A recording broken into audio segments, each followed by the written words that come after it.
Hello dear student, very welcome to our YouTube channel and this is Rashmi Singh. आप सभी का YouTube channel में बहुत बहुत स्वागत है। आज हम पढ़ाएंगे पत्रकारिताओं का सार संक्षेप। अगर आप सिविल सर्विस की तैयारी कर रहे हैं तो ये जो मैगजीन है आप सभी के टेबल पर जरूर होंगी। मैगजीन का नाम क्या होगा? योजना, कुरुक्षेत्र और विज्ञान प्रगति।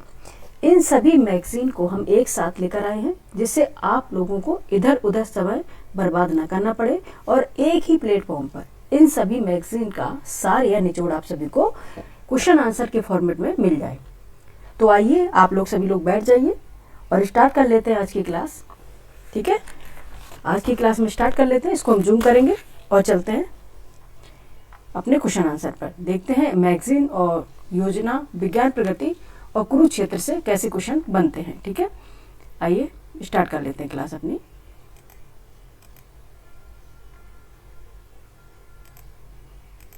क्वेश्चन नंबर क्या है? फर्स्ट,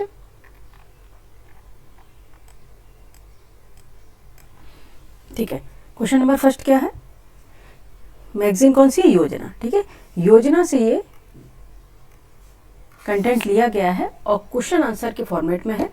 ये बहुत ही इंपॉर्टेंट क्वेश्चन है। आने वाला एग्जाम जो अभी यूपीएसआई के लिए, उसके लिए तो रामबाड़ी क्लास है। ठीक है, सबसे पहले देखते हैं संपादकीय। संपादकीय में वो क्वेश्चन रखे जाते हैं जो बहुत इंपॉर्टेंट होते हैं और बहुत ही हाईलाइट होते हैं, जो लेटेस्ट करंट अफेयर होता है। ठीक है, सबसे पहले है भारत 26 जनवरी 2026 को अपना कौन सा गणतंत्र दिवस मना रहा था? ठीक है, इसमें मना रहा है, लेकिन अब जनवरी कंप्लीट हो गई तो हम बोलेंगे मना रहा था।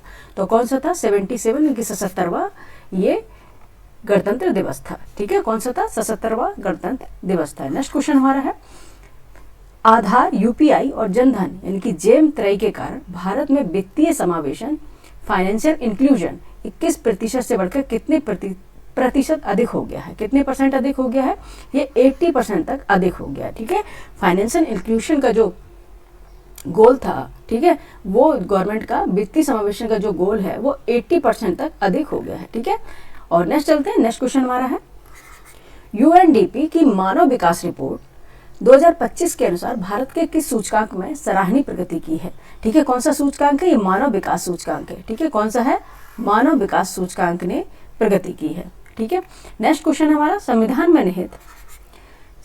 में निहित स्वतंत्रता के आदर्श को प्रतिबिंब करने वाला कौन सा राष्ट्रीय अभियान आत्मनिर्भर अर्थव्यवस्था का प्रेरक इंजन है? कौन सा है वो? Make in India. ठीक है, ये बहुत ही प्रेरणादायक ये कार्यक्रम है। ठीक है, कौन सा ये अभियान हमारा? Make in India. ठीक है, योजना मैगजीन से ये कंटेंट लिया गया है, बहुत ही इंपॉर्टेंट ये कंटेंट है। ठीक है, नेक्स्ट है, महिला श्रम भागीदारी को बढ़ाकर लैंगिक असमानता दूर करने के लक्ष्य को क्या नाम दिया गया है? ठीक है, कौन सा नाम है? नारी शक्ति। ठीक है, कौन सा नाम है? नारी शक्ति। ठीक है, आइए चलती है, सभी के लिए सहभागी नागरिकता और लोकतंत्र। ठीक है, ये कंटेंट है। ठीक है, ये टॉपिक है और इससे बनने वाले क्वेश्चन कौन से होंगे आइए देख लेते हैं। ठीक है, सबसे पहले है, भारत में विकेंद्रीकृत स्थानीय शासन को संवैधानिक रूप से संस्थागत बनाने के लिए कौन से दो विशिष्ट संविधान संशोधन 1992 से 93 किए गए थे? ठीक है, ये तो आपको अभी भी याद हो गया होगा, मैनी टाइम्स रिपीटेड क्वेश्चन है। 73 यानी कि 73rd एंड 74th संशोधन amendment act, 73rd and 74th amendment act. ठीक है, ये किससे संबंधित है? कमेंट करके जरूर बताएं, अभी बताएं। ठीक है, किससे ये संबंधित है? ठीक है, अब ये बताने वाली ही जरूरत ही नहीं है। ठीक है, सबसे पहले देखेंगे, वर्ष 2015 से प्रत्येक ग्राम पंचायत के लिए ग्राम सभा की भागीदारी के माध्यम से वार्षिक योजना तैयार करना अनिवार्य कर दिया गया है। इसे क्या कहा जाता है? ठीक है, बताइए। 2015 से प्रत्येक ग्राम पंचायत के लिए ग्राम सभा की भागीदारी के माध्यम से वार्षिक योजना तैयार करना अनिवार्य कर दिया गया है। इसे क्या कहा जाता है? क्या कहा जाता है? इसे कहा जाता है ग्राम पंचायत विकास योजना। ठीक है, ग्राम पंचायत विकास योजना कहा जाता है। ठीक है, नेक्स्ट देखेंगे। नेक्स्ट क्वेश्चन हमारा है, ग्रामीण विकास मंत्रालय द्वारा ग्रामीण युवाओं के कौशल विकास और रोजगार हेतु प्रत्येक जिले में किस समर्पित बुनियादी ढांचे की स्थापना की गई है? ठीक है, कौन सी है वो? ये है RSETI। ठीक है, RSETI यानी कि ग्रामीण स्वरोजगार प्रशिक्षण संस्थान। ठीक है, ग्रामीण, इसका फुल फॉर्म देखेंगे, ग्रामीण स्वरोजगार प्रशिक्षण संस्थान। ठीक है, नेक्स्ट चलेंगे, क्विक रिवीजन करेंगे क्योंकि टाइम नहीं है और हमें योजना, कुरुक्षेत्र और विज्ञान प्रगति तीनों ही पत्रिकाएं इसमें कंप्लीट करानी है, तीनों ही मैगजीन इसमें कंप्लीट करानी है। नेक्स्ट है, वर्ष 1999 में शुरू की गई वह कौन सी प्रमुख नीति थी जिसने स्वयं सहायता समूह यानी कि SCS को गरीबी उन्मूलन का प्राथमिक माध्यम बनाया। ठीक है, कौन सी थी वो? ये थी स्वर्ण जयंती ग्राम स्वरोजगार योजना। ठीक है, SGJ। ठीक है, कभी वो शॉर्ट में पूछ लेते हैं SGJSY। ठीक है, स्वर्ण जयंती ग्राम स्वरोजगार योजना। ठीक है, SGJ। ठीक है, SJGJSY। ठीक है, नेक्स्ट क्वेश्चन है, नेक्स्ट क्वेश्चन हमारा है, प्राथमिक शिक्षा में सामुदायिक जुड़ाव को औपचारिक रूप देने के लिए वर्ष 1994 में किस प्रमुख सुधार पहल की शुरुआत की गई थी? ठीक है, कौन सा थे ये? जिला प्राथमिक शिक्षा कार्यक्रम DPEP। ठीक है, नेक्स्ट चलेंगे, यहाँ तक हो गया। नेक्स्ट चलेंगे, नेक्स्ट है समानताओं का गणतंत्र, सशक्तिकरण और समावेशी विकास। ठीक है, अभी गणतंत्र दिवस जो मनाया गया था जनवरी में, ये उससे लिया हुआ ये कंटेंट है। ठीक है, और उससे संबंधित क्या क्या क्वेश्चन बन सकते हैं आइए वो देख लेते हैं। ठीक है, समानताओं का गणतंत्र, सशक्तिकरण और समावेशी विकास, ये हेडिंग है और इसके हम बनने वाले क्वेश्चन देखते हैं। ये पूरा कंटेंट दिया गया था योजना में। ठीक है, उससे हमने क्वेश्चन फॉर्मेट के रूप में उठाया है। ठीक है, नेक्स्ट देखिए, भारत के सांख्यिकी एवं कार्यक्रम कार्यान्वयन मंत्रालय के अनुसार वर्ष 2023-24 में महिला श्रम बल सहभागिता दर LFPR बढ़कर कितने प्रतिशत हो गई है? ये हो गई 41.7%। 41.7% हो गई है। नेक्स्ट चलते हैं, लोकसभा और राज्य विधानसभाओं में महिलाओं के लिए 33% सीटें आरक्षित करने वाला कौन सा ऐतिहासिक संविधान संशोधन हाल ही में पारित किया गया है? कौन सा है वो? यह है 106वां संविधान संशोधन नारी शक्ति बंधन अधिनियम, यानी कि 106 संविधान संशोधन नारी शक्ति बंधन अधिनियम। ठीक है, कौन सा है? नारी शक्ति बंधन अधिनियम। ठीक है, अब इसे स्क्रॉल कर लेते हैं और चलते हैं नेक्स्ट अपने क्वेश्चन पर। ठीक है, इसको जूम करते हैं आप लोगों के लिए कि मोबाइल में आप लोगों को पढ़ने में आसानी रहे।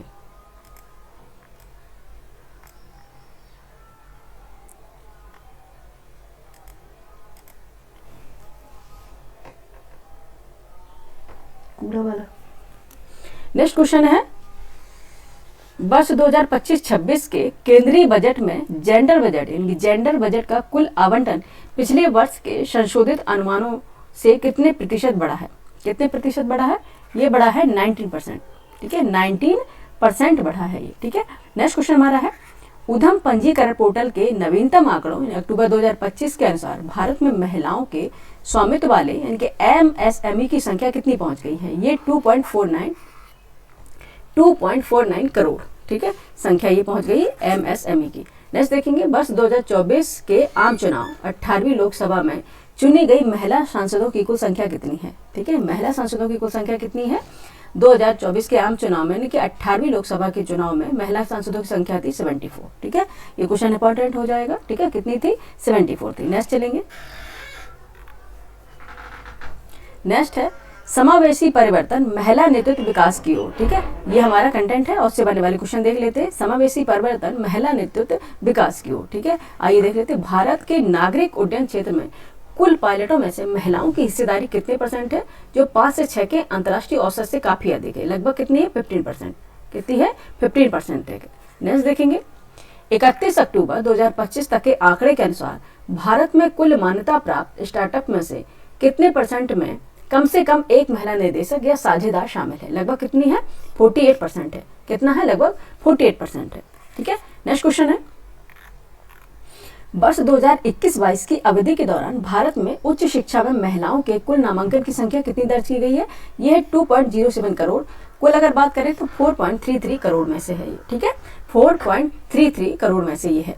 नेक्स्ट चलेंगे, भारत की वर्ष 2023 की G20 अध्यक्षता के दौरान नारी शक्ति के संदर्भ में किस नए प्रतिमान पर ध्यान केंद्रित किया गया है? कौन सा प्रतिमान है? ये है महिला विकास से महिला नेतृत्व विकास। ठीक है, महिला विकास से महिला नेतृत्व विकास यानी कि महिला विकास से महिला लीडरशिप करना। ठीक है, नेक्स्ट चलेंगे, नेक्स्ट हमारा कंटेंट है वित्तीय समावेशन की मजबूती के लिए महत्वपूर्ण पहल। ठीक है, ये कंटेंट है, उससे बनने वाले क्वेश्चन देखेंगे। भारतीय रिजर्व बैंक RBI द्वारा जारी वित्तीय समावेशन सूचकांक यानी कि financial inclusion index FI index वर्ष 2025 में बढ़कर कितना हो गया है? ये 67 हो गया है। ठीक है, कितना हो गया है? 67 यानी कि 67 हो गया है। नेक्स्ट क्वेश्चन है, सितंबर 2025 में लागू किए गए पीढ़ी के जीएसटी सुधारों के तहत अधिकांश लेन देन के लिए कौन से 2 स्लैब प्रणाली अपनाई गई? ठीक है, दो जो आयकर के लिए प्रणाली अपनाई गई है वो है 5% और 18%। ठीक है, टैक्स स्लैब कौन सी थी? 5% है और 18% है। नेक्स्ट क्वेश्चन हमारा है, मार्च 2024 के आंकड़ों के अनुसार भारत में कुल अनुसूचित वाणिज्यिक बैंक शाखाओं की संख्या कितनी होगी? यानी कि उच्च वाणिज्यिक बैंक शाखाओं की संख्या कितनी हो गई? कॉमर्शियल बैंक है, इनकी ब्रांचेस की संख्या कितनी हो गई? ये हो गई 1.60 लाख करोड़, सॉरी करोड़ नहीं है, 1.60 लाख। ठीक है, नेक्स्ट चलेंगे, वर्ष 1991 के भुगतान संतुलन संकट के बाद कर सुधारों की वकालत करने वाली किस समिति की सिफारिशें 1990 के दशक के ड्रीम बजट का आधार बनी है? कौन सी है? राजा जे चलैया समिति थी। ठीक है, आगे रिपीट करेंगे, क्वेश्चन इंपॉर्टेंट है। वर्ष 1991 के भुगतान संतुलन संकट के बाद कर सुधारों की वकालत करने वाली किस समिति की सिफारिशें 1990 के दशक के ड्रीम बजट का आधार बनी है? ये है राजा जे चलैया समिति, कई बार पूछी भी गई है। ठीक है, बीओपी संतुलन के कारण। नेक्स्ट चलेंगे, मार्च 2025 तक गैर बैंकिंग वित्तीय कंपनियां, ठीक है, नेक्स्ट क्वेश्चन हमारा है, मार्च 2025 तक गैर बैंकिंग वित्तीय कंपनियां एनबीएफसीएस, नॉन बैंकिंग फाइनेंशियल कंपनी की बात हो रही है, का पूंजी से जोखिम भारित अस्थिर अनुपात CRAR कितना दर्ज किया गया? ये किया गया है 25.8%। ठीक है, 25.8%। नेक्स्ट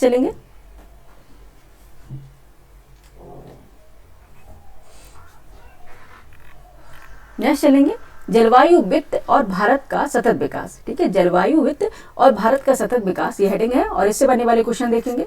भारत ने COP26 शिखर सम्मेलन में किस वर्ष तक नेट जीरो यानी कि शुद्ध शून्य उत्सर्जन लक्ष्य प्राप्त करने की घोषणा की है? ये की है वर्ष 2070 तक, यानी कि 2070 तक शुद्ध शून्य उत्सर्जन का लक्ष्य रखा गया है। ठीक है, नेक्स्ट चलेंगे, इंपॉर्टेंट क्वेश्चन है, बहुत इंपॉर्टेंट क्वेश्चन सारे।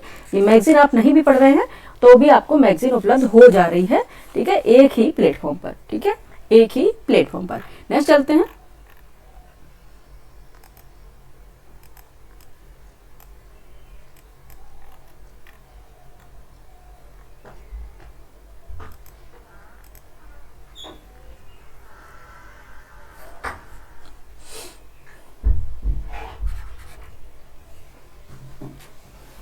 नेक्स्ट देखेंगे,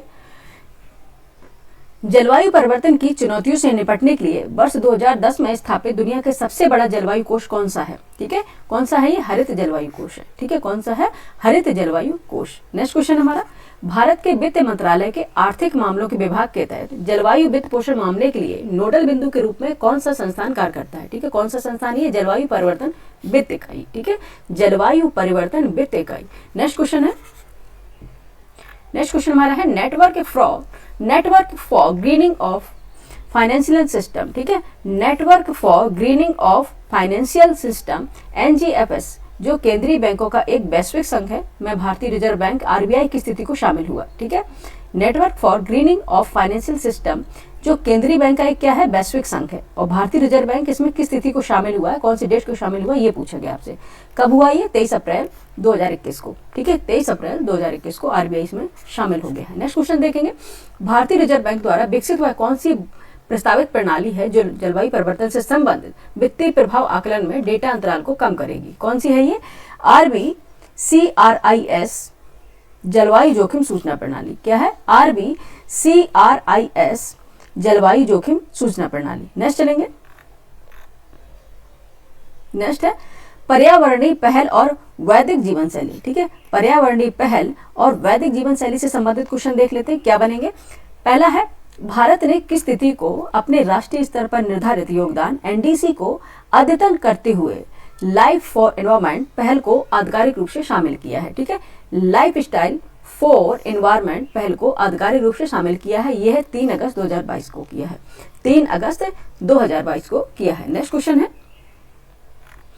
संयुक्त राष्ट्र के सतत विकास लक्ष्यों यानी SDGs गोल हैं जो हमारे 17 में से कौन सा लक्ष्य जिम्मेदार उपभोग और उत्पादन से संबंधित है? बताइए कौन सा लक्ष्य है वो? SDG गोल जो 16 है। ठीक है, 17 गोल है, मोस्टली 16 आपको याद करने होते हैं। सतत विकास लक्ष्य है, ठीक है, उसमें कौन सा ऐसा गोल है जो जिम्मेदार उपभोग और उत्पादन से संबंधित है? कौन सा गोल है ये? ये है एक मिनट इसको इरेज कर देंगे। सतत विकास लक्ष्य 12, ठीक है, सतत विकास लक्ष्य 12 SDG 12, ठीक है। ये सब PCS में क्वेश्चन जरूर आता है इससे, ठीक है, अभी 3-4 साल से लगातार पूछ रहे हैं, ठीक है, एक ना एक बार सुमेलित करने के लिए पूछ लेते हैं, ठीक है। नेक्स्ट देखेंगे, वैदिक दर्शन वह कौन सा सिद्धांत है जो लाइफ मिशन के अति उपभोग पर अंकुश लगाने और संसाधनों को साझा करने के विचार से मेल खाता है? कौन सा है? अपरिग्रह, ठीक है, अपरिग्रह। वैदिक दर्शन का वह कौन सा सिद्धांत है जो लाइफ मिशन के अति उपभोग पर, यानी कि हद से ज्यादा किसी चीज का स्टोरेज कर लेना, ठीक है, उसे बोलते हैं अपरिग्रह। नेक्स्ट देखेंगे, 8 अगस्त जितनी आपको जरूरत है उतना रखो, इतना मत रखो कि जरूरत नहीं है लेकिन फिर भी आपने स्टोर कर रखा है, ठीक है, वो संसाधनों का अपव्यय होता है। नेक्स्ट देखेंगे, 8 अक्टूबर 2025 को जारी अधिसूचना के अनुसार औद्योगिक इकाइयों के बीच ग्रीन हाउस गैस उत्सर्जन को कम करने के लिए किस व्यापार प्रणाली का प्रावधान किया गया है? कौन सा है? कार्बन क्रेडिट ट्रेडिंग, ठीक है, कार्बन क्रेडिट ट्रेडिंग। नेक्स्ट है, अवशिष्ट को संपत्ति में बदलने के लिए 500 नए बायोगैस संयंत्र स्थापित करने के उद्देश्य से कौन सी सरकारी योजना चलाई जा रही है? यह है गोवर्धन योजना, ठीक है, ये कौन सी योजना है? यह है गोवर्धन योजना है, ठीक है, जो बायोगैस संयंत्र स्थापित किए जाएंगे और इससे क्या बनाई जाएगी? हाँ, बायोगैस बनाई जाएगी, ठीक है। कौन सी योजना है? ये गोवर्धन योजना है, ठीक है। नहीं आया? अभी देख लो, ब्रश कर लो, आ जाए तो ठीक है। नेक्स्ट चलेंगे, स्वदेशी ज्ञान प्रणालियों को एकीकृत करना, ठीक है, ये हमारी हेडिंग है, स्वदेशी ज्ञान प्रणालियों को एकीकृत करना। उससे बनने वाले क्वेश्चन देख लेते हैं।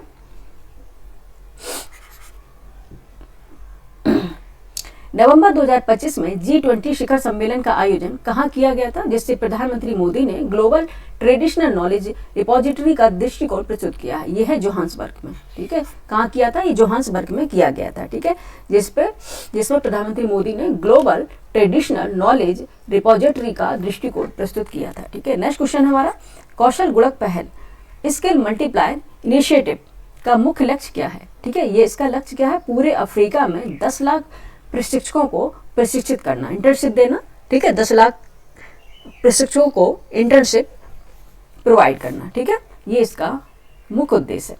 नेक्स्ट चलेंगे, नेक्स्ट क्वेश्चन है, भारत में स्वदेशी ज्ञान प्रणाली IKS के दस्तावेजीकरण के लिए प्रस्तुत IKS के दस्तावेजीकरण के लिए प्रयुक्त TKDL का पूर्ण रूप क्या है? ठीक है, TKDL का फुल फॉर्म पूछा गया है, इसका फुल फॉर्म है पारंपरिक ज्ञान डिजिटल लाइब्रेरी, पारंपरिक ज्ञान digital library, traditional knowledge and digital library, ठीक है। नेक्स्ट देखेंगे, अस्मिता परियोजना का मुख्य उद्देश्य क्या है? ठीक है, अस्मिता जो परियोजना है उसका मुख्य उद्देश्य क्या है? यह है 5 वर्षों में भारतीय भाषाओं में, ठीक है, 5 वर्षों में भारतीय भाषाओं में 22,000 उच्च गुणवत्ता वाली पुस्तकें तैयार करना। ये इंपॉर्टेंट बहुत हो जाएगी, क्योंकि अगर आप इसमें नारी जैसे का नाम जैसे लिखता है अस्मिता, ठीक है, ये फीमेल नेम है, अगर इसमें लगे नारियों के लिए, शक्ति के लिए बनाया गया, ये तो आप जरूर वो लगा के आ जाएंगे, लेकिन ये नहीं है, ये क्या है? पुस्तकें तैयार करना है, ठीक है, 5 वर्षों में भारतीय भाषाओं में 22,000 उच्च गुणवत्ता वाली पुस्तकें तैयार करना है अस्मिता योजना के तहत, ठीक है। इंपॉर्टेंट बहुत अच्छा इसमें कंटेंट दिया गया है योजना में, ठीक है, योजना मैगजीन है, योजना कुरुक्षेत्र और विज्ञान प्रगति, ठीक है, ये यूपीएससी सभी के लिए ये इंपॉर्टेंट है, ठीक है। आइए देख लेते हैं नेक्स्ट क्वेश्चन, ठीक है, आइए देख लेते हैं नेक्स्ट क्वेश्चन क्या हो जाएगा।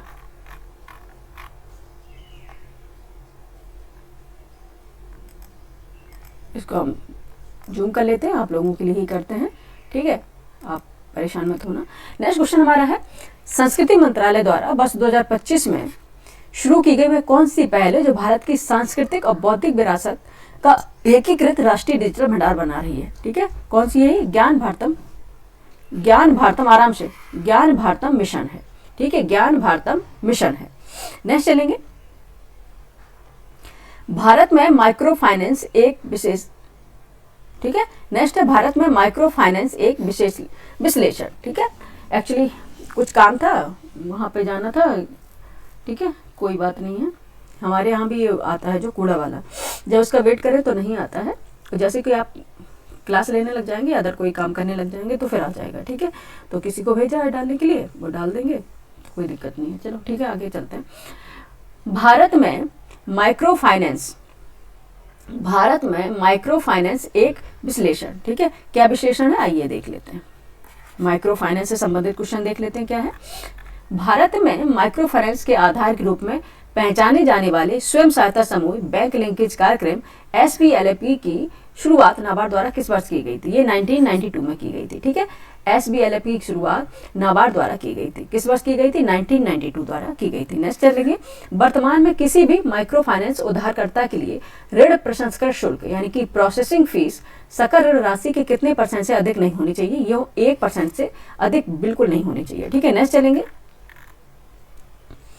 नेक्स्ट नए NBFC, ठीक है, नए NBFC MFI, ठीक है, नए NBFC MFI के लिए निर्धारित पूंजी पर्याप्तता अनुपात यानी कि कैपिटल एडिक्वेसी रेशियो, ठीक है, कैपिटल एडिक्वेसी रेशियो कुल जोखिम भारित संपत्ति का न्यूनतम कितने % होना चाहिए? ये कितना होना चाहिए?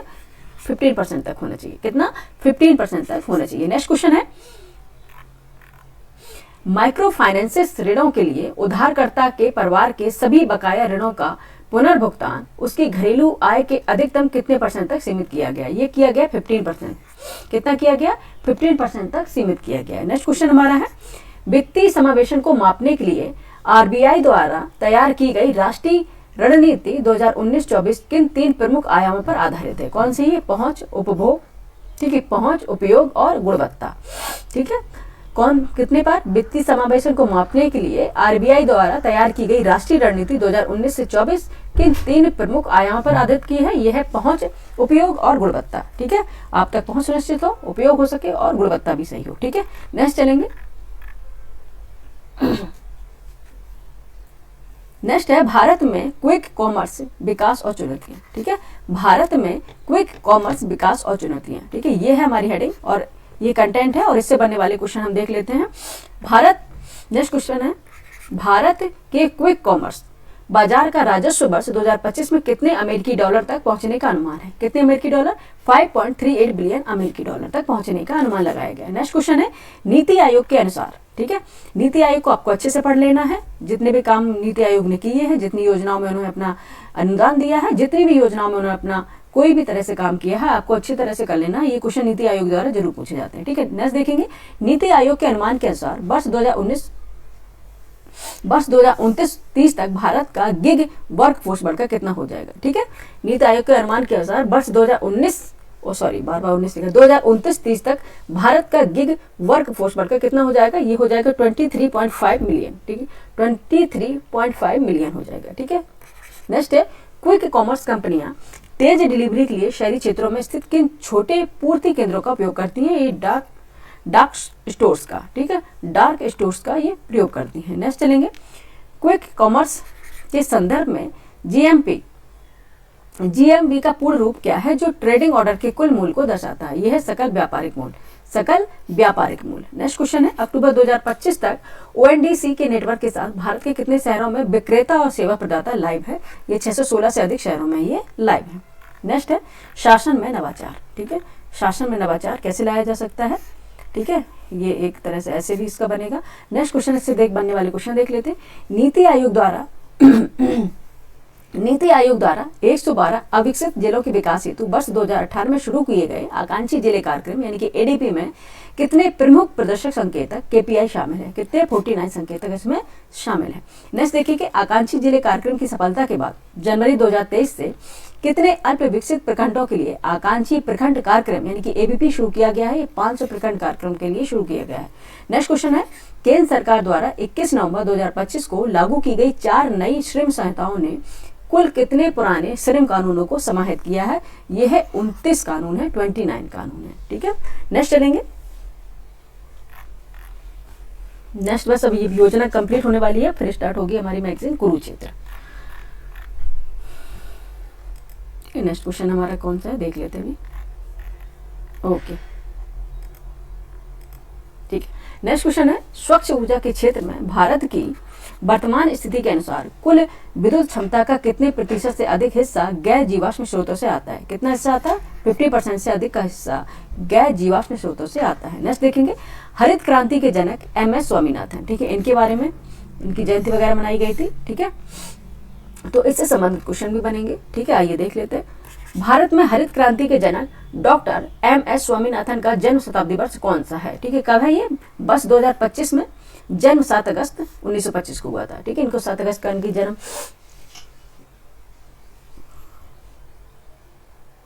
जयंती बनाई गई थी। ठीक है, वर्ष 2025 में इनकी कब हुई थी जन्म? 7 अगस्त को हुआ था और 7 अगस्त को इनका मनाया गया है। 1925 में इनका बर्थ हुआ था। ठीक है, भारत में हरित क्रांति के जनक डॉक्टर एम.एस. स्वामीनाथन का जन्म शताब्दी वर्ष पूछा गया है। ये 2025 में था, 7 अगस्त को। नेक्स्ट देखेंगे, डॉक्टर स्वामीनाथन ने किस विनाशकारी ऐतिहासिक घटना को देखने के बाद अपना जीवन विज्ञान के माध्यम से भूख को खत्म करने के लिए समर्पित करने का संकल्प लिया? ठीक है, हंगर को कम करने के लिए, यानी आप देखेंगे भूख को कम करने के लिए अपना जीवन समर्पित करने का संकल्प लिया था। ठीक है, हंगर को क्या है, सबसे ज्यादा क्या है, भूख यानी कि हंगर सबसे ज्यादा है, इसको कम करने के लिए इन्होंने क्या किया था ऐसा? ठीक है, ये किया था 1943 का बंगाल अकाल। ठीक है, जब ये 1943 का बंगाल अकाल आया था तभी से इन्होंने सोच लिया था कि कैसे करें कि जो वीट वगैरह है, गेहूं की खेती है, ठीक है, इसको इंक्रीज करके पैदावार को ज्यादा बढ़ाया जाए। ठीक है, जिससे क्या हंगर को कम कर सके, भूख को कम कर सके। ये किससे प्रभावित हुए थे? 1943 का जो बंगाल अकाल आया था। ठीक है, नेक्स्ट देखेंगे, नेक्स्ट है डॉक्टर एम.एस. स्वामीनाथन को वर्ष 1987 में कृषि क्षेत्र के किस सर्वोच्च अंतर्राष्ट्रीय सम्मान के प्रथम प्राप्तकर्ता बनने का गौरव प्राप्त हुआ? ठीक है, कौन सा सम्मान है? विश्व खाद्य पुरस्कार, वर्ल्ड फूड प्राइज। ठीक है, वर्ल्ड फूड प्राइज। ठीक है, बहुत इंपॉर्टेंट है ये। नेक्स्ट चलेंगे, हरित क्रांति के दौरान भारत में चावल की खेती में क्रांतिकारी बदलाव लाने वाले किस उच्च उपज वाली किस्म यानी कि HBY हाई यील्डिंग वैरायटी का विशेष योगदान रहा? ये है IR8। ठीक है, दो बार नहीं है, IR8। ठीक है, ये कौन सी? ये चावल की खेती है। चावल की खेती में मोस्टली ज्यादा क्रांतिकारी परिवर्तन देखे गए थे और वीट की खेती में भी। ठीक है, राइस एंड वीट यानी कि गेहूं और चावल की खेती में। और ये कौन सी, इसमें जो बीज थे, जो सीड थे, वो कौन से थे? HYV थे, यानी कि हाई यील्डिंग वैरायटीज का प्रयोग किया गया था। ठीक है, नेक्स्ट चलेंगे, डॉक्टर स्वामीनाथन के प्रयासों से भारत का गेहूं उत्पादन वर्ष 1965 के 10 मिलियन टन से बढ़कर एक दशक के भीतर लगभग कितना हो गया था? देखेंगे 1965 में 10 मिलियन टन से बढ़कर ये 23 मिलियन तक पहुंच गया था। सोचो कितना हो गया, डबल से भी ज्यादा हो गया, सरप्लस पे हम पहुंच गए। ठीक है, कहाँ पे हम थे? लैग पे थे, कहाँ हम सरप्लस पे पहुंच गए। ठीक है, तो ये डॉक्टर स्वामीनाथन के प्रयासों के दौरान हुआ था। ठीक है, नेक्स्ट चलेंगे, नेक्स्ट हमारी मैगजीन है कुरुक्षेत्र। ठीक है, योजना हमने कंप्लीट कर रखी है। अब कुरुक्षेत्र देख लेते हैं और कुरुक्षेत्र में जितना भी कंटेंट आया है उस कंटेंट को देख के और फिर उसका क्वेश्चन फॉर्मेट निकाला गया है, जो ये समसामयिकी आती क्रॉनिकल मैगजीन। ठीक है, समसामयिकी आती क्रॉनिकल मैगजीन मंथली। ठीक है, मार्च माह का ये कंटेंट इसमें दिया है, पूरा एक साथ दे रखते हैं। ठीक है, बहुत इंपॉर्टेंट ये क्लास है, अगर आप करेंगे तो इससे बहुत ही क्वेश्चन यूपीएससी यानी यूपीपीसीएस के लिए बनेंगे और यूपीएसआई के लिए तो बनेंगे ही। ठीक है, नेक्स्ट देखेंगे, कुरुक्षेत्र में देखेंगे शिक्षा एवं कौशल विकास परिदृश्य को बदलते स्टार्टअप्स। शिक्षा एवं कौशल विकास परिदृश्य को बदलते स्टार्टअप्स कैसे बदल रहे हैं? ठीक है, ये तो हमारा कंटेंट है, कैसे बदल रहे हैं ये क्वेश्चन के फॉर्मेट में देख लेते हैं। भारत में स्टार्टअप्स की संख्या वर्ष 2014 में मात्र 4 थी, जो मध्य 2025 तक बढ़कर कितनी हो गई? 118 हो गई। ठीक है, कितनी हो गई? 118 हो गई। नेक्स्ट क्वेश्चन है, वर्तमान में भारत 1.4 लाख से अधिक पंजीकृत स्टार्टअप्स के साथ दुनिया के किस स्थान का सबसे बड़ा स्टार्टअप पारिस्थितिकी तंत्र बन चुका है? ये तीसरा बन चुका है। ठीक है, तीसरा स्टार्टअप पारिस्थितिकी तंत्र बन चुका है। नेक्स्ट क्वेश्चन हमारा, स्किल इंडिया मिशन के अंतर्गत कौन सी योजना शिल्पकारों के प्रशिक्षण देने के लिए औद्योगिक प्रशिक्षण संस्थानों ITI के माध्यम से संचालित की जाती है? ये है क्राफ्ट्समैन प्रशिक्षण योजना CTS। ठीक है, नेक्स्ट क्वेश्चन में, स्टार्टअप्स द्वारा प्रदान किए जाने वाले वे लघु और उद्योग आधारित पाठ्यक्रम क्या कहलाते हैं जो व्यावसायिक दक्षता में वृद्धि करते हैं? यह है माइक्रो क्रेडेंशियल।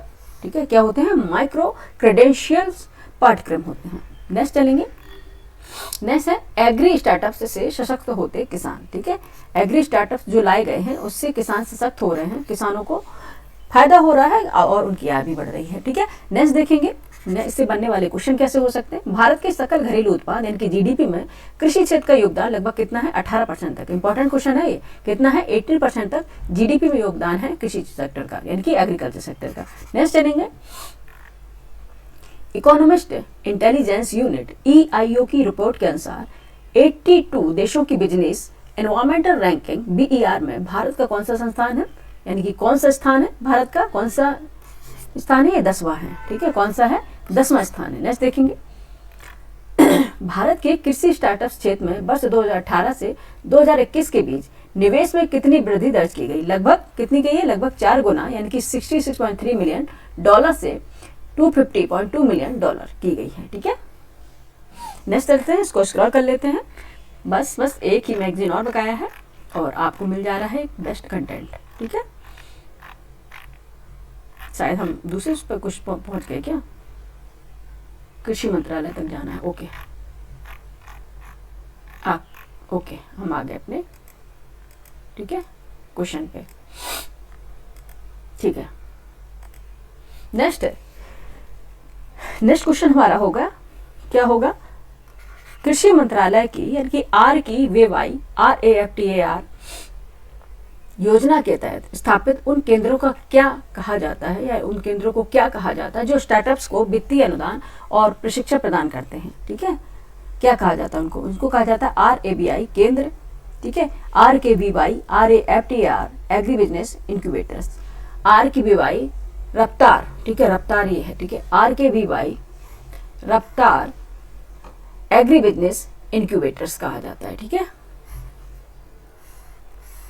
नेक्स्ट क्वेश्चन है, कौन सा भारतीय राज्य देश के एग्रीटेक स्टार्टअप्स में सर्वाधिक योगदान देने के साथ सर्वोत्तम प्रदर्शन करने वाले राज्यों की श्रेणी में शीर्ष पर है। कौन सा राज्य, वो कर्नाटक और महाराष्ट्र है। कर्नाटक और महाराष्ट्र संयुक्त रूप से लगभग 50% योगदान ये देता है। ठीक है, नेक्स्ट देखेंगे, नेक्स्ट है सामाजिक स्टार्टअप्स उद्देश्य के साथ उद्यम। ठीक है, जो समाज को स्टार्टअप्स ने क्या दिया है और सामाजिक बदलाव कैसे हो रहे हैं, आइए देख लेते हैं। फर्स्ट क्वेश्चन है, राजस्थान के तिलोनिया में 1972 में स्थापित हुआ कौन सा प्रसिद्ध संस्थान है जो सामाजिक स्टार्टअप्स का एक क्रांतिकारी मॉडल है। यह है बेयरफुट कॉलेज। कौन सा है, बेयरफुट कॉलेज। नेक्स्ट क्वेश्चन देखेंगे, गंगटोक स्थित अवर गेस्ट ट्रेवल्स को अप्रैल 2025 में स्टार्टअप्स महाकुंभ में किस विशिष्ट पुरस्कार से सम्मानित किया गया। यह है D2C डायरेक्ट टू कंज्यूमर पुरस्कार से सम्मानित किया गया है गंगटोक को। नेक्स्ट क्वेश्चन है, वर्ष 2025 के आंकड़ों के अनुसार भारत में कुल कितने DPIIT मान्यता प्राप्त स्टार्टअप्स और यूनिकॉर्न मौजूद हैं। कितने हैं, 1.9 लाख मान्यता प्राप्त स्टार्टअप्स हैं और 118 यूनिकॉर्न हैं। ठीक है, नेक्स्ट क्वेश्चन है, भारत में महिला श्रम भागीदारी दर वर्ष 2017-18 के 23.3% से बढ़कर 2023-24 में कितनी हो गई है, ये हो गई 41.7% हो गई है। ठीक है, नेक्स्ट चलेंगे, उद्यमिता को बढ़ावा देते स्टार्टअप्स। ठीक है, उद्यमिता को बढ़ावा देते स्टार्टअप्स कैसे बढ़ावा देते हैं, आइए देख लेते हैं क्वेश्चन फॉर्मेट में। फर्स्ट है, दीनदयाल अंत्योदय योजना राष्ट्रीय ग्रामीण आजीविका मिशन DNRLM का वह कौन सा प्रमुख घटक है। यह है स्टार्टअप्स ग्राम उद्यमिता कार्यक्रम SBEP। ठीक है, नेक्स्ट क्वेश्चन हमारा है, राष्ट्रीय कृषि विकास योजना RKVY के अंतर्गत कृषि स्टार्टअप्स को सीड स्टेज पर अधिकतम कितने वित्तीय सहायता प्रदान की गई है, 25 लाख रुपए तक की वित्तीय सहायता इन्हें प्रदान की गई। नेक्स्ट क्वेश्चन है, ग्रामीण युवाओं को कृषि और आधुनिक कौशलों में प्रशिक्षित कर आत्मनिर्भर बनाने के लिए देश के प्रत्येक जिले में किस संस्थान की स्थापना की गई है। ये की गई ग्रामीण स्वरोजगार प्रशिक्षण संस्थान RCETI डिशेट। नेक्स्ट क्वेश्चन हमारे, राजस्थान सरकार की वह कौन सी प्रमुख पहल है जिसके माध्यम से 2600 अधिक महिला नेतृत्व वाले स्टार्टअप्स को सहयोग प्रदान किया जाता है। ठीक है, यह है आई स्टार्ट। ठीक है, आई स्टार्ट। ठीक है, कौन सा है, आई स्टार्ट, इंपॉर्टेंट है ये। ठीक है, नेक्स्ट चलेंगे, भारत में स्वच्छता क्षेत्र में उभरते स्टार्टअप, स्वच्छता क्षेत्र से उभरते स्टार्टअप से संबंधित क्वेश्चन। ठीक है, ये कंटेंट था। और क्वेश्चन है, स्वच्छ भारत मिशन शहरी 2.0 SBMU 2.0 के तहत भारत के सभी शहरों को किस वर्ष तक 3 स्टार कचरा मुक्त रेटिंग प्राप्त करने का लक्ष्य दिया गया है। ये वर्ष 2026 तक। ठीक है, जो पूरा होने वाला है दिसंबर में हो जाएगा। नेक्स्ट चलेंगे, जितनी जल्दी पहले हो जाए वो भी ठीक है। ठीक है, हम तो लास्ट तक की बात कर रहे हैं। नेक्स्ट देखेंगे, भारत में पुरानी डंपिंग ग्राउंड्स, ठीक है, को वैज्ञानिक तरीके से समाप्त करने के लिए सरकार द्वारा कौन सी विशेष पहल शुरू की गई है। ठीक है, ये है dump site remediation action plan, dump site remediation action plan. ठीक है, नेक्स्ट क्वेश्चन है, स्वच्छ भारत मिशन 2.0 का मुख्य उद्देश्य शहरों को स्थायी रूप से क्या बनाना है, कचरा जो बनाना है, कचरा मुक्त शहर बनाना है, ठीक है, कचरा मुक्त शहर, ठीक है।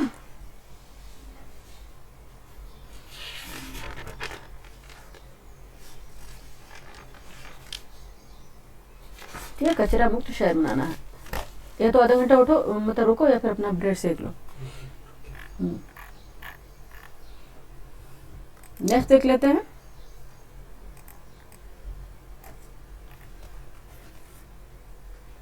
हाँ, नेक्स्ट क्वेश्चन पे चलते हैं। ओके,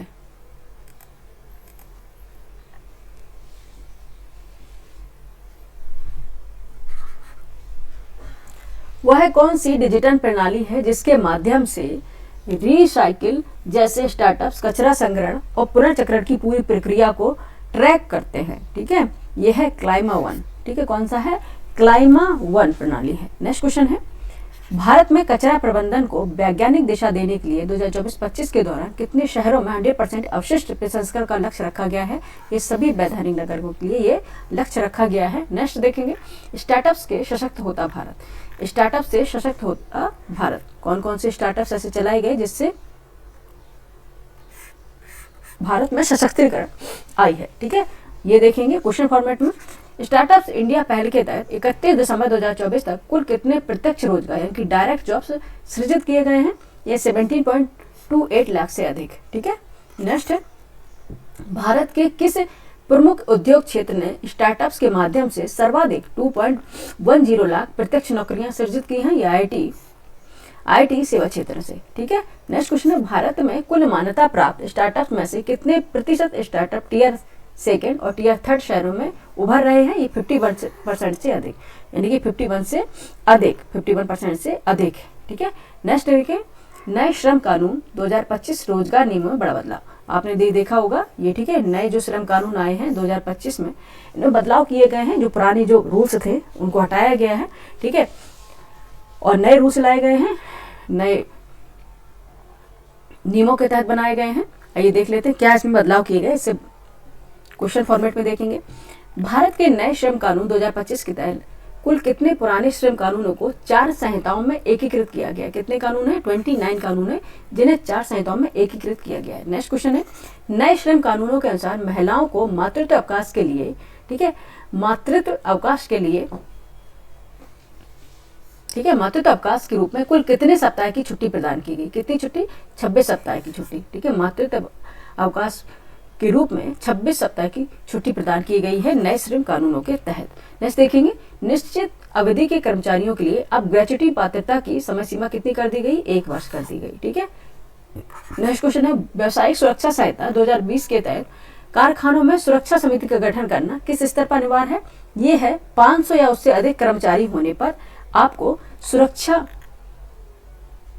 समिति का गठन करना अनिवार्य होगा। ठीक है, अगर 500 ज्यादा अधिक कर्मचारी उसमें काम करते हैं। नेक्स्ट देखेंगे, नई श्रम संहिताओं के अनुसार किसी भी कर्मचारी के लिए प्रति सप्ताह कार्य करने की अधिकतम सीमा क्या है? 48 घंटे। ठीक है, प्रति सप्ताह काम करने की अधिकतम सीमा होगी 48 घंटे से ज्यादा आप काम नहीं ले सकते हैं पूरे हफ्ते में। ठीक है, नेक्स्ट देखेंगे,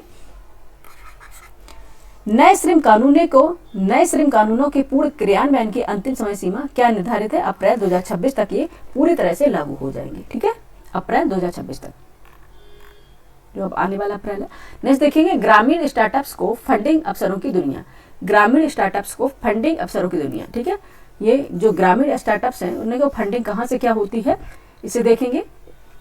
क्वेश्चन नंबर फर्स्ट है, प्रधानमंत्री मुद्रा योजना के तहत उन स्थापित स्टार्टअप्स के लिए जो विस्तार और इन्वेंट्री बढ़ाना चाहते हैं, ऋण की कौन सी श्रेणी निर्धारित है? ये किशोर, कौन सी है? किशोर, जो देखा है तरुण है, वयस्क और किशोर है। ठीक है, 3 श्रेणियां आती हैं, इसमें किशोर श्रेणी है जिसमें देखेंगे,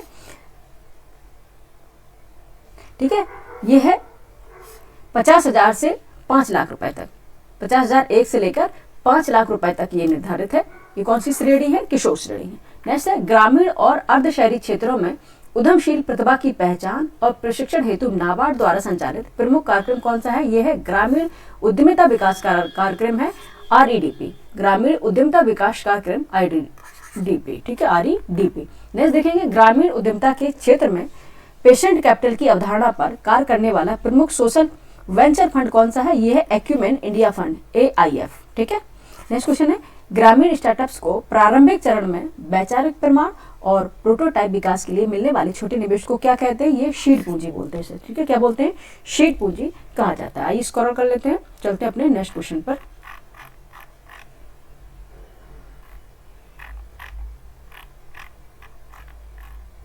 ठीक है, नेक्स्ट क्वेश्चन पे हम पहुंच गए हैं।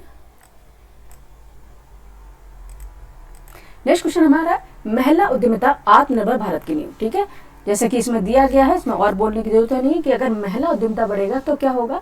आत्मनिर्भर भारत भी होगा। ठीक है, क्योंकि 50% अगर हमारा जो आबादी है भारत की, ठीक है, वो क्या है? महिलाओं की है। अगर उनको हम डेवलप करेंगे तो आधा जो इंडिया है वो डेवलप हो जाएगा, और आधा तो पहले से है। ठीक है, नेक्स्ट देखेंगे, स्टार्टअप इंडिया योजना के तहत अनुसूचित जाति जनजाति और महिला उद्यमियों को नए उद्यम स्थापित करने हेतु कितने ऋण राशि का प्रावधान है? कितनी ऋण की राशि का प्रावधान है? ये 10 लाख रुपए से लेकर 1 करोड़ रुपए तक का ऋण उन्हें स्टार्टअप इंडिया की योजना के तहत मिल जाएगा। ठीक है, नेक्स्ट देखेंगे, राजस्थान की उस प्रसिद्ध महिला उद्यमी का नाम क्या है जिन्होंने दस्तकारी के माध्यम से 22,000 से अधिक महिलाओं को स्वयं सहायता समूह से जोड़ा है? ये है रूमा देवी। ठीक है, राजस्थान से ही रूमा देवी। नेक्स्ट देखेंगे, उड़ीसा का कुटेन पाउडर गांव कालाहांडी जिला में है, जो वर्तमान में किस व्यावसायिक खेती के लिए एक आदर्श मॉडल के रूप में उभरा है? ये मशरूम की खेती हो रही है यहाँ पे। किसकी खेती हो रही है यहाँ पे? मशरूम की खेती की जा रही है। ठीक है, उड़ीसा का कौन सा जिला है? कोटेन पाउडर गांव है, और कालाहांडी जिला है। ठीक है, कालाहांडी जिला तो आपने सुना होगा। ठीक है, नेक्स्ट देखेंगे,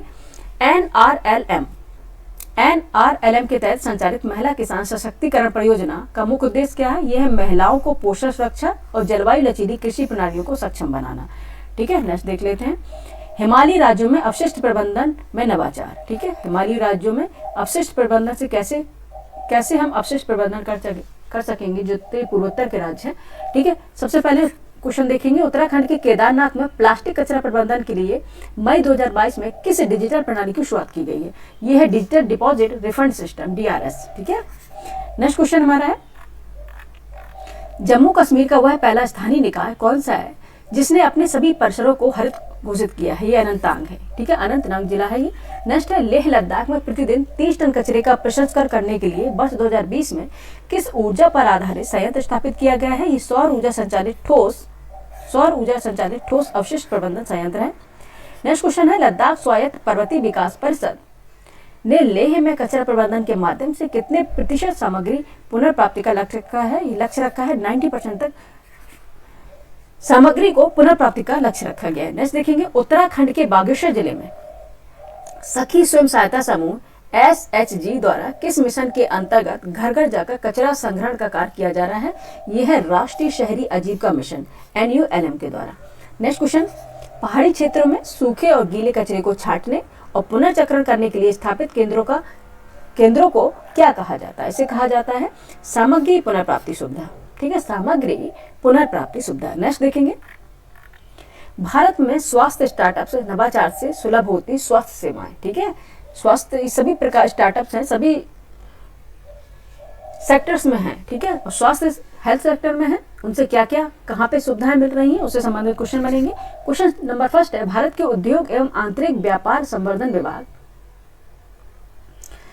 के अनुसार वर्तमान में भारत में कितने हेल्थ केयर और लाइफ साइंसेज स्टार्टअप सक्रिय हैं? यह है 10,000 से अधिक है। कितने हैं? 10,000 से अधिक है दीप्ति विभाग के अंतर्गत। नेक्स्ट देखेंगे, भारत सरकार की राष्ट्रीय टेलीमेडिसिन सेवाएं ई-संजीवनी अब तक कुल कितने करोड़ से अधिक मरीजों को स्वास्थ्य परामर्श प्रदान कर चुकी है? 32 करोड़ से ज्यादा स्वास्थ्य परामर्श प्रदान कर चुकी है ई टेलीमेडिसिन के द्वारा। ठीक है, नेक्स्ट देखेंगे, आयुष्मान भारत डिजिटल मिशन। ठीक है, Ayushman Bharat digital mission ABDM के अंतर्गत प्रत्येक नागरिक को प्रदान की जाने वाली विशिष्ट पहचान संख्या को क्या कहा जाता है? ये कहा जाता है आभा। ठीक है, इसका फुल फॉर्म है आयुष्मान भारत स्वास्थ्य खाता, IDS की। ठीक है, आभा आयुष्मान भारत स्वास्थ्य खाता। ठीक है, नेक्स्ट देखेंगे, ग्रामीण क्षेत्रों में डॉक्टर से ऑनलाइन परामर्श उपलब्ध कराने के उद्देश्य से शुरू की गई डिजिटल पहल का नाम क्या है? इसका नाम है सेहत। ठीक है, क्या है? सेहत। ग्रामीण क्षेत्रों में डॉक्टर से ऑनलाइन परामर्श उपलब्ध कराने के उद्देश्य से शुरू गई डिजिटल पहल का नाम है सेहत। ठीक है, इंपॉर्टेंट है ये क्वेश्चन। अब नेक्स्ट चलते हैं अपने नेक्स्ट पेज पर। ठीक है, और फिर स्टार्ट होने वाली है नेक्स्ट मैगजीन हमारी। बस कुछ क्वेश्चन और बकाया है और फिर हम चलेंगे अपने विज्ञान प्रगति पर। नेक्स्ट है, ई संजीवनी सेवा ई संजीवनी सेवा वर्तमान में देश भर में कितने आयुष्मान आरोग्य मंदिरों के माध्यम से संचालित की जा रही है? ठीक है, कितने हैं? 1.30 लाख से अधिक है। ठीक है, नेक्स्ट है पूर्वोत्तर भारत उभरता स्टार्टअप्स गंतव्य। ठीक है, जो पूर्वोत्तर भारत है स्टार्टअप्स का उभरता गंतव्य बन रहा है, इससे संबंधित क्वेश्चन है। पूर्वोत्तर भारत के किन दो राज्यों को क्षेत्र में स्टार्टअप्स पारितंत्र के विकास और नेतृत्व में अग्रणी माना गया है? ये असम और मणिपुर को। ये क्वेश्चन हम करा भी चुके हैं, असम और मणिपुर को। नेक्स्ट है पूर्वोत्तर के स्टार्टअप्स इकोसिस्टम में किस क्षेत्र के स्टार्टअप्स ने वेंचर कैपिटल, वीसी निवेश और सौदों के मामले में शीर्ष स्थान प्राप्त किया? ये खाद्य प्रसंस्करण और फूड टेक के मामले में। ठीक है, नेक्स्ट क्वेश्चन है पूर्वोत्तर भारत में नवाचार को बढ़ावा देने वाले वे प्रमुख क्षेत्र कौन से हैं जो यहाँ की प्राकृतिक क्षमताओं से प्रेरित है? वो कौन से क्षेत्र? कृषि है, हस्तकरघा है, पर्यटन और हरित प्रौद्योगिकी है। कृषि है, हस्तकरघा है, पर्यटन है और हरित प्रौद्योगिकी है। ठीक है, नेक्स्ट चलेंगे। नेक्स्ट है, आप देखेंगे अपना ज्ञान परखें, क्या आप इस बारे में जानते हैं? कुछ क्वेश्चन है। ठीक है, अगर आप जानते तो ठीक है, नहीं है तो आपने तो अभी पढ़ा है, उसी से संबंधित क्वेश्चन इसमें पूछे जाएंगे। ठीक है, नेक्स्ट देखेंगे भारत सरकार के किस विशिष्ट विभाग को स्टार्टअप्स को आधिकारिक मान्यता प्रदान करने का उत्तरदायित्व दिया गया है? रिस्पॉन्सिबिलिटी दी गई, ये है उद्योग और आंतरिक व्यापार संवर्धन विभाग, DPIIT। ठीक है, नेक्स्ट देखेंगे, ये भी कराए हैं हमने। स्टार्टअप्स इंडिया पहल का प्रशासनिक नियंत्रण भारत सरकार के किस मंत्रालय के पास है? ये वाणिज्यिक एवं उद्योग मंत्रालय के पास है। किसके पास है? वाणिज्यिक एवं उद्योग मंत्रालय के पास। नेक्स्ट देखेंगे किसी स्टार्टअप के उस मूल्यांकन स्तर को क्या कहते हैं जब उसकी बाजार कीमत $1 अरब से अधिक हो जाती है? इसे बोलते हैं यूनिकॉर्न। ठीक है, यूनिकॉर्न कब कहते हैं? जब इसकी $1 से अधिक की बाजारी कीमत हो जाती है, उसे बोलेंगे यूनिकॉर्न। ठीक है, किसी स्टार्टअप्स को आपने स्टार्ट किया, ठीक है, लेकिन अब उसकी जो टर्नओवर है $1 अरब से भी अधिक हो जा रही है, तो इसे ये एक परिवर्तित हो जाता है यूनिकॉर्न में। ठीक है, और बाकी इसे डेप्थ में पढ़ने के लिए विस्तार पूर्वक पढ़ना है। ठीक है, तो उसके लिए आप कमेंट करें, वो बढ़ाएंगे। ठीक है, नेक्स्ट क्वेश्चन है स्टार्टअप्स की शुरुआती यात्रा में नवीन विचारों को प्रोटोटाइप और बाजार प्रवेश के लिए दी जाने वाली आरंभिक पूंजी क्या कहलाती है? ये कहती है सीड फंडिंग। अभी जस्ट बताया हमने, सीड फंडिंग। नेक्स्ट है जब कोई उद्यमी बाहरी निवेश या ऋण के बजाय केवल अपनी व्यक्तिगत बचत और संचित लाभ से व्यवसाय का संचालन करता है, तो इसे क्या कहा जाता है? इसे बोलते हैं बूट स्ट्रैपिंग। ठीक है, क्या बोलते हैं? Boot strapping. नेक्स्ट देखेंगे निवेशकों के सक्षम अपने व्यवसाय मॉडल, विजन और वित्तीय अनुमानों को प्रस्तुत करने के लिए तैयार की गई संक्षिप्त प्रस्तुति का तकनीकी नाम क्या है? यह है पिच डेक। क्या है? Pitch deck.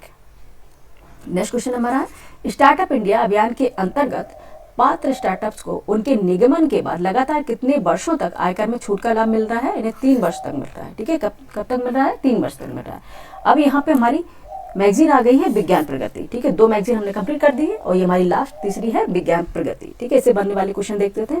सबसे पहले देखेंगे संपादकीय। संपादकीय में वो क्वेश्चन रखे जाते हैं जो बहुत इंपॉर्टेंट होते हैं और लेटेस्ट करंट अफेयर होता है। जैसे कि पहला क्वेश्चन है जलवायु परिवर्तन के संदर्भ में भारत किस अंतर्राष्ट्रीय सिद्धांत का पुरजोर समर्थन करता है जो देश की अलग अलग क्षमताओं को स्वीकार करता है? ये कौन सा? सामान्य लेकिन विभेदित जिम्मेदारियां। ठीक है, सामान्य है लेकिन विभेदित जिम्मेदारियां।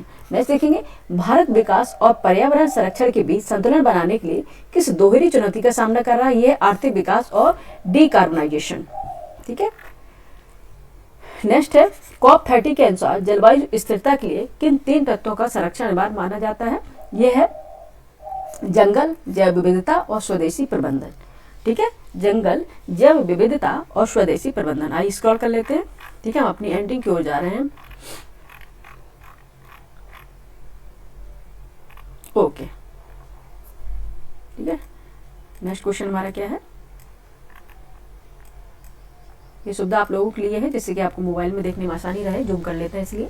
नेक्स्ट क्वेश्चन है घरेलू स्तर पर ऊर्जा स्वतंत्रता के लिए भारत किस नई ईंधन स्रोत और मोबिलिटी समाधान पर विशेष ध्यान दे रहा है? यह है हरित हाइड्रोजन और इलेक्ट्रिक मोबिलिटी। ठीक है, नेक्स्ट है भारत का जलवायु कूटनीति में बढ़ता हुआ रुख मुख्य रूप से किस नैतिक मूल पर केंद्रित है? जलवायु न्याय और समानता पर। ठीक है, बहुत ही ज्यादा इस पर ध्यान दिया जा रहा है, जलवायु न्याय और समानता पर। नेक्स्ट है विज्ञान से समृद्धि को दर्शाता हुआ विज्ञान महोत्सव मनाया गया है, उससे संबंधित क्वेश्चन देखेंगे। भारत में 609 दिसंबर 2025 के दौरान इंडिया इंटरनेशनल साइंस फेस्टिवल के 11वें संस्करण का आयोजन कहाँ किया गया? यह है दशहरा मैदान पंचकुला हरियाणा में किया गया। ठीक है, दशहरा मैदान पंचकुला हरियाणा में। बस नेक्स्ट क्वेश्चन है वर्ष 2025 के इंडिया इंटरनेशनल साइंस फेस्टिवल की मुख्य थीम यानी विषय क्या निर्धारित की गई थी, यह है विज्ञान से समृद्धि आत्मनिर्भर भारत के लिए। विज्ञान से समृद्धि आत्मनिर्भर भारत के लिए। नेक्स्ट देखेंगे, नेक्स्ट क्वेश्चन है, वर्ष 2015 में नई दिल्ली में आयोजित प्रथम इंडिया इंटरनेशनल साइंस फेस्टिवल का मुख्य थीम क्या था? ठीक है, ये थी नए भारत के लिए विज्ञान, नए भारत के लिए विज्ञान। नेक्स्ट देखेंगे, नेक्स्ट क्वेश्चन है, बायो E3 नीति का पूर्ण रूप क्या है, जिसका उद्देश्य IISF के माध्यम से युवाओं को स्टार्टअप और आजीविका के लिए प्रेरित करना है। इसका मुख्य उद्देश्य क्या है? यह है अर्थव्यवस्था, पर्यावरण और रोजगार के लिए जैव प्रौद्योगिकी। ठीक है, बायो E3 अर्थव्यवस्था, पर्यावरण और रोजगार के लिए जैव प्रौद्योगिकी। नेक्स्ट देखेंगे, COP30 जलवायु का सच और जीवाश्म ईंधन का गतिरोध। ठीक है, COP जो 30 हुआ था उससे संबंधित क्वेश्चन है। संयुक्त राष्ट्र framework convention on climate change. ठीक है, फर्स्ट क्वेश्चन है, संयुक्त राष्ट्र framework convention on climate change UNFCCC के पार्टियों का 30वां सम्मेलन यानी कि 30वां सम्मेलन COP30 नवंबर 2025 में कहाँ आयोजित किया गया था? ये सभी जानते हैं, बेलेम ब्राजील में हुआ था। कई बार ये रिपीटेड क्वेश्चन है, बेलेम ब्राजील में किया गया था। नेक्स्ट क्वेश्चन है, COP30 के मुख्य परिणामों को किस नाम से जाना जाता है, जिसका अर्थ सामूहिक लामबंदी और साझा प्रयास है? ये है मोतीराव। ठीक है, कौन सा है?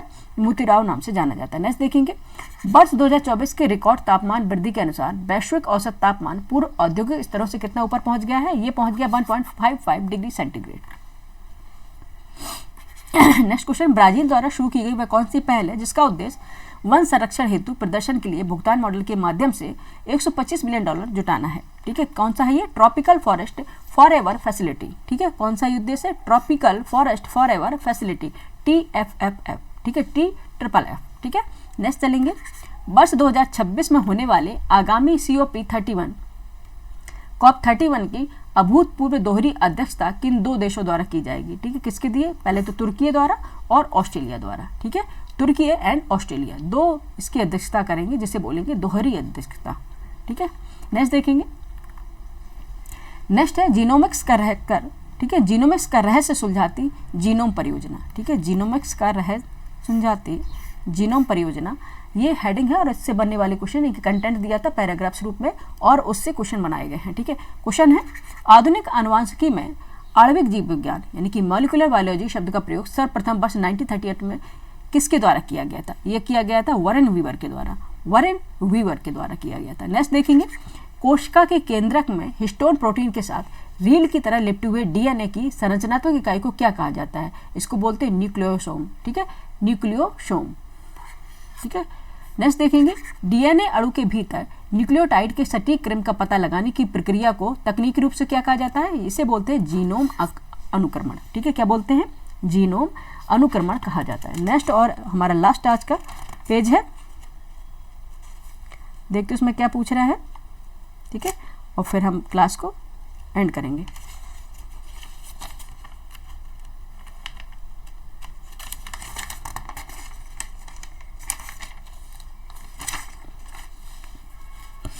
इसको स्क्रॉल कर लेते हैं, पहले हम चलते अपने नेक्स्ट पेज पर।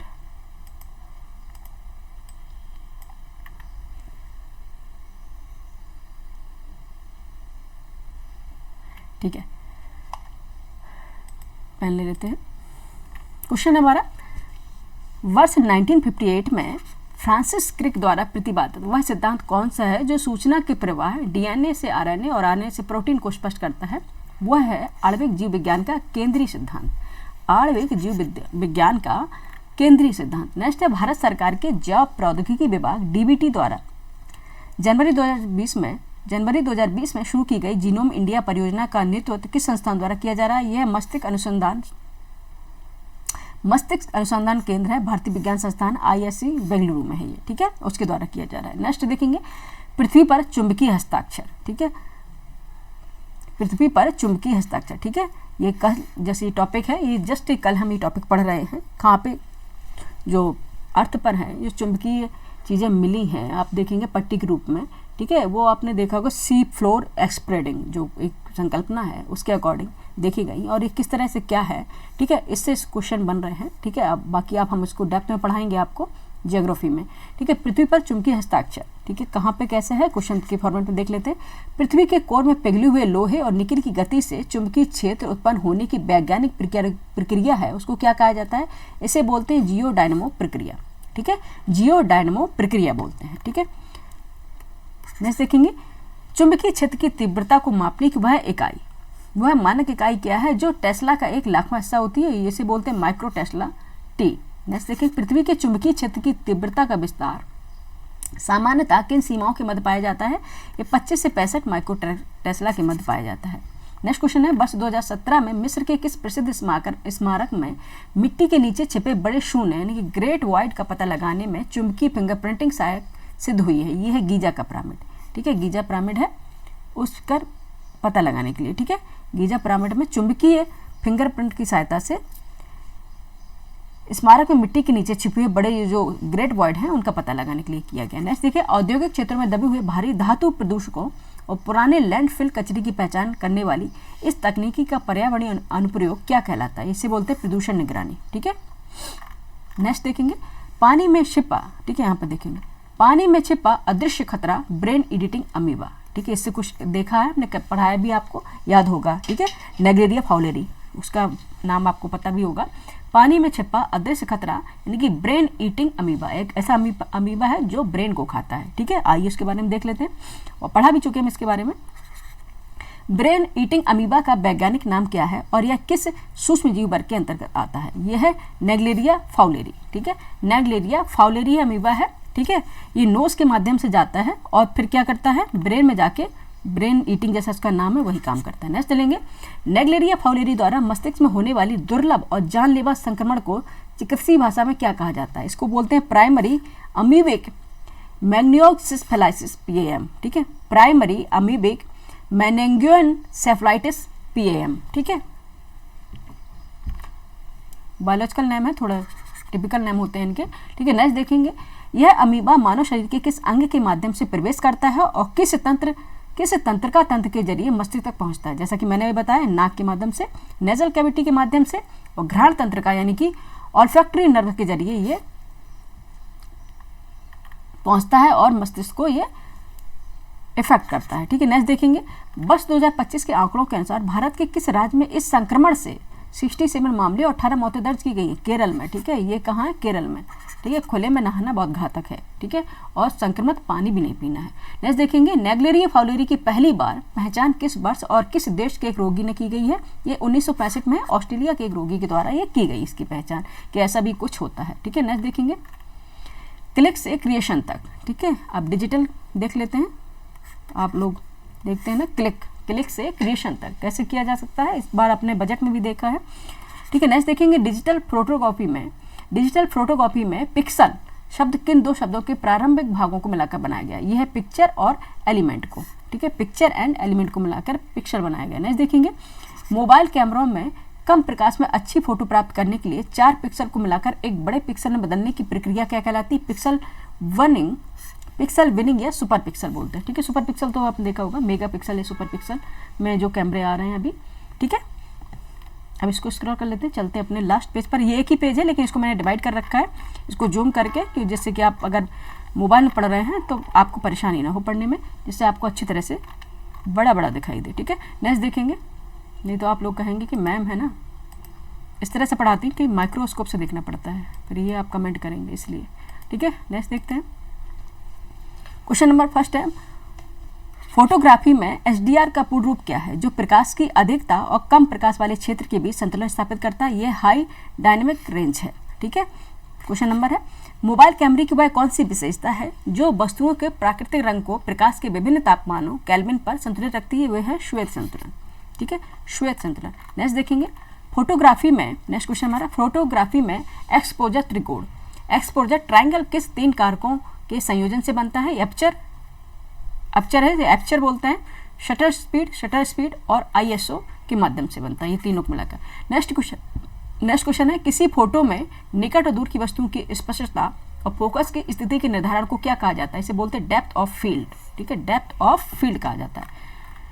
नेक्स्ट है चीता की भारत में पुनः वापसी। ठीक है, आप देखे हैं कूनो नेशनल पार्क है ना, वहाँ पे चीताओं को लाया गया है और भारत में चीताओं की जो विलुप्त हो गए थे पूरी तरह से, उनकी पुनः वापसी की जा रही है, उनके कुनबे को बढ़ाया जा रहा है जिससे उनके पॉपुलेशन को बढ़ाया जा सके और फिर से चीताओं को भारत में लाया जा सके। ठीक है, इससे संबंधित जो पूरा पैराग्राफ है आपने को मैं पढ़ा चुकी हूँ डेप्थ में।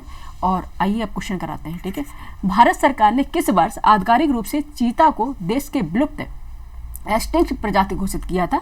कब किया था? सन 1950 में। ठीक है, सन 1950 में किया था। नेक्स्ट देखेंगे, लगभग 72 वर्षों के अंतराल के बाद 17 सितंबर 2022 को नामीबिया से लाए गए 8 चीतों को किस राष्ट्रीय उद्यान में छोड़ा गया है? जैसे हमें भी बता रहे थे, कूनो राष्ट्रीय उद्यान है और श्योपुर मध्य प्रदेश में है। ठीक है, सबसे ज़्यादा मध्य प्रदेश में देखेंगे जो राष्ट्रीय उद्यान पाए जाएंगे, और श्योपुर ये जिला है और मध्य प्रदेश में कौन सा राष्ट्रीय उद्यान है? कूनो राष्ट्रीय उद्यान है, वहाँ पे लाया गया है। कहाँ से? नामीबिया से लाए गए। नामीबिया कहाँ से? अफ्रीका। नेक्स्ट देखेंगे, चीता की वह कौन सी विशिष्ट शारीरिक पहचान है जो उसे तेंदुआ और जगुआर से अलग करती है? ठीक है, आपको बताना, चीता होता है कई बार ये एक जैसे ही है। ठीक है, बिग कैट कि उसमें आते हैं सभी एक जैसे ही लगते हैं, बड़ी बिल्ली की जो प्रजाति उसी उसमें आते हैं सभी एक जैसे लगते हैं, लेकिन कुछ अलग इनकी थोड़ी सी पहचान होती है। चीता की वह कौन सी पहचान है जो तेंदुआ जगुआर से अलग करती है? तो इसकी पहचान है आँखों के कोने के ठोड़ी तक, आँखों के कोने से ठोड़ी तक जाने वाली काली आंसुओं की रेखाएं। आप देखेंगे आंखों से देखकर उनकी जबड़ों तक देखेंगे एक काली रेखा जाएगी, ऐसे लगता है जैसे वो आंसुओं की रेखा बनी है, उसको बोलेंगे चीता। ठीक है, ये उसे बोलेंगे टीयर मार्क्स होता है, तब ये जो इसमें पाया जाएगा वो चीता होते हैं, बाकी तेंदुआ जगुआर अलग होते हैं। ठीक है, नेक्स्ट देखेंगे, प्रोजेक्ट चीता के तहत 20 अप्रैल 2025 को कूनो राष्ट्रीय पार्क से 2 चीतों को किस अन्य अभ्यारण्य में स्थानांतरित किया गया है? ठीक है, ये है गांधी सागर वन्यजीव अभ्यारण्य, मध्य प्रदेश में है ये भी। ठीक है, गांधी सागर वन्यजीव अभ्यारण्य, वहाँ पे 2 चीतों को स्थानांतरित किया गया है। ठीक है, नेक्स्ट देखेंगे, वह कौन सी प्रजाति है जिसे 1 अप्रैल 1984 को असम के काजीरंगा से, ठीक है, कौन सा? असम की, पहले ही बता दिया, काजीरंगा जो नेशनल पार्क है वो कहाँ पे है? असम में है। असम के काजीरंगा से उत्तर प्रदेश के दुधवा राष्ट्रीय उद्यान में पुनः स्थापित किया गया। ठीक है, उत्तर प्रदेश का एक ही तो राष्ट्रीय उद्यान है, कौन सा? दुधवा राष्ट्रीय उद्यान है। ठीक है, उसे पुनः स्थापित किया गया, वो कौन सा है? भारतीय गैंडा। ठीक है, भारतीय जो गैंडा है उन्हें स्थापित किया गया है। ठीक है, कहाँ से किया गया है? असम के काजीरंगा से उत्तर प्रदेश के दुधवा राष्ट्रीय उद्यान में। ठीक है, नेक्स्ट देखेंगे, भारत में रेड पांडा, भारत में रेड पांडा, ठीक है, के संरक्षण और पुनः वापसी का प्रथम सफल प्रयास किन राष्ट्रीय उद्यान से किया गया? ये सिंगालीला राष्ट्रीय उद्यान है दार्जिलिंग में, उससे किया गया। सिंगालीला राष्ट्रीय उद्यान, ये एक आपको नया राष्ट्रीय उद्यान आपने पढ़ा होगा। ठीक है, सिंगालीला राष्ट्रीय उद्यान ये कहाँ पे? दार्जिलिंग में। ठीक है, नेक्स्ट चलेंगे, नेक्स्ट और लास्ट पैराग्राफ है हमारा, पारंपरिक भारतीय हस्तशिल्प का एक लुप्त प्राय स्रोत एस्केनोमीन एस्पेरा। एस्केनोमीन एस्पेरा क्या है? आइए देख लेते हैं। ठीक है, पारंपरिक जो हमारे ट्रेडिशनल हस्तशिल्प हैं, ठीक है, उसका स्रोत है एस्केनोमीन एस्पेरा। ठीक है, आइए देख लेते हैं। शोलापिथ, क्वेश्चन नंबर है, शोलापिथ वनस्पति जगत के किस परिवार फैमिली से संबंधित जिसका उपयोग पारंपरिक हस्तशिल्प में किया जाता है? ये है फैबेसी से। ठीक है, ये भी एक ये साइंटिफिक नाम है एस्केनोमीन एस्पेरा। ठीक है, नेक्स्ट देखेंगे, अंतर्राष्ट्रीय प्रकृति संरक्षण संघ IUCN ने शोलापिथ एस्केनोमीन एस्पेरा, अच्छा शोलापिथ को ही बोलते हैं, हिंदी में शोलापिथ बोलेंगे और इंग्लिश में जो बायोलॉजिकल नेम है इसका एस्केनोमीन एस्पेरा नाम है। ठीक है, अंतर्राष्ट्रीय प्रकृति संरक्षण संघ, ये इसको ही हम शोलापिथ बोलेंगे। ठीक है, ये है, इसको ही शोलापिथ बोलेंगे, एस्केनोमीन एस्पेरा को। अंतर्राष्ट्रीय प्रकृति संरक्षण संघ IUCN ने शोलापिथ एस्केनोमीन एस्पेरा को अपनी लाल सूची यानी कि रेड लिस्ट में किस श्रेणी में रखा है? संकटग्रस्त श्रेणी में है। ठीक है, फैबेसी फैमिली से है ये और संकटग्रस्त श्रेणी में से रखा गया है। नेक्स्ट क्वेश्चन है, पश्चिम बंगाल के हस्तशिल्प में प्रचलित डार्क एयर शॉच, ठीक है, डार्क एयर शॉच नामक सजावट मुख्य रूप से किस सामग्री से तैयार की जाती है? ये शोलापिथ से, इनके स्पंजी तना से, शोलापिथ का जो तना होता है मेडिसिनल प्लांट है ये, उसके स्पंजी तना से ये की जाती है। नेक्स्ट देखेंगे, शोलापिथ के अर्क का उपयोग पारंपरिक चिकित्सा में किन बीमारियों के उपचार हेतु एंटीऑक्सीडेंटल के रूप में किया जाता है? ठीक है, एंटीऑक्सीडेंट के रूप में किया जाता है। ये है किसके रोग के उपचार के लिए? ये है पीलिया रोग के लिए। ठीक है, पीलिया रोग के लिए, कुष्ठ रोग और पथरी, ठीक है, पथरी के रोग के गैलस्टोन्स के रोग उपचार के लिए किया जाता है। ठीक है, पीलिया, कुष्ठ रोग और पथरी के रोग के लिए। ठीक है, किसका प्रयोग किया जाता है? शोलापिथ, और इसका जो साइंटिफिक नाम है एस्केनोमीन एस्पेरा का प्रयोग। ठीक है, यहाँ पे हमारा कंप्लीट हो गया पूरा विज्ञान प्रगति। ठीक है, पूरा विज्ञान प्रगति भी कंप्लीट हो गई है। योजना कुरुक्षेत्र, ठीक है, योजना कुरुक्षेत्र एंड विज्ञान प्रगति। ठीक है, विज्ञान प्रगति, ये तीनों जो पत्रिकाएं हैं, तीनों जो मैगजीन है इसमें कंप्लीट हो गई। इससे जो कंटेंट आता है इन मैगजीन में उसका पूरा जिस्ट, ठीक है, यानी कि निचोड़ आपको दे दिया है, वो भी क्वेश्चन आंसर के फॉर्मेट में। ठीक है, जो आने वाले एग्जाम है 14-15 मार्च को SI का एग्जाम है, उसके लिए ये रामबाण क्लास है और आप यूपीएससी यूपीपीसीएस के लिए तो ये क्लास करा ही रहे हैं, लगातार आपकी क्लास चल रही है। ठीक है, ये क्लास आपको कैसी लगी जरूर बताएं। ठीक है, लाइक करें, सब्सक्राइब करें, शेयर करें। ठीक है, मिलते हैं फिर नए क्लास में नए कंटेंट के साथ। ठीक है, रिवीजन करते रहिए, बढ़ते रहिए। ठीक है, सिलेक्शन आपका पक्का होगा। ठीक है, थैंक यू फॉर वॉचिंग।